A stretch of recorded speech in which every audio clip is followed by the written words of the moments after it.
ಎಲ್ಲರಿಗೂ ನಮಸ್ಕಾರ. ನನ್ನ ಹೆಸರು ನಿಹಾರಿಕಾ ಅಂತ. ನಾನು basically Bharatanatyam dancer and actor ಆಗಬೇಕನ್ನೋದು ನನ್ನ ಕನಸು. ಸೊ ನಾನು ಆ್ಯಕ್ಟಿಂಗ್ ಮಾಡಬೇಕು ಅನ್ನೋದಕ್ಕೆ ಒಬ್ಬ ಆ್ಯಕ್ಟರ್ಗೆ ಆ ಮೌಲ್ಡ್ ಬೇಕು, ಅದೊಂದು ಶೇಪ್ ಬೇಕು. ಸೊ ಅದನ್ನು ಆ ಶೇಪ್ ಎಲ್ಲಿ ಹುಡುಕಲಿ ಅಂತ ಕೇಳಿದಾಗ ನನ್ನ ಫ್ರೆಂಡ್ ಮೂಲಕ ನಂಗೆ ಜೋಸೆಫ್ ಸರ್ದು ಕಾಂಟ್ಯಾಕ್ಟ್ ಸಿಕ್ತು. ಅವತ್ತು ಈವ್ನಿಂಗ್ ಬಂದು ನಾನು ಅವ್ರ ಹತ್ರ ಮಾತಾಡಿ ನೆಕ್ಸ್ಟ್ ಡೇಯಿಂದ ಈ ಕೋರ್ಸಿಗೆ ಜಾಯ್ನ್ ಆದೆ.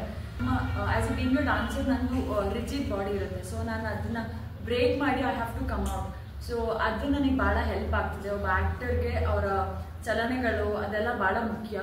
ಸೊ ನಾವು ಸಿನಿಮಾ ಒಂದು ಪರದೆ ಮೇಲೆ ಮಾಡೋದ್ರಿಂದ ನಮ್ಮ ಆಡಿಯನ್ಸ್ಗೆ ನಾವು ಏನೋ ಒಂದು ತೋರಿಸಿದ್ರು ಸುಮಾರು ಜನಕ್ಕೆ ತೋರಿಸ್ತೀವಿ. ಹಾಗಾಗಿ ಇದರಿಂದ ಭಾಳ ಹೆಲ್ಪ್ ಆಗುತ್ತೆ. ಒಂದು ಬಾಡಿ ಲ್ಯಾಂಗ್ವೇಜ್ನ ಕಲಿತೀವಿ, ಒಂದು ಚಿಕ್ಕ ಚಿಕ್ಕ ಬಿಟ್ಸ್ಗಳು ನಮ್ಗೆ ಅರ್ಥ ಆಗ್ತಾ ಹೋಗುತ್ತೆ. ಸೊ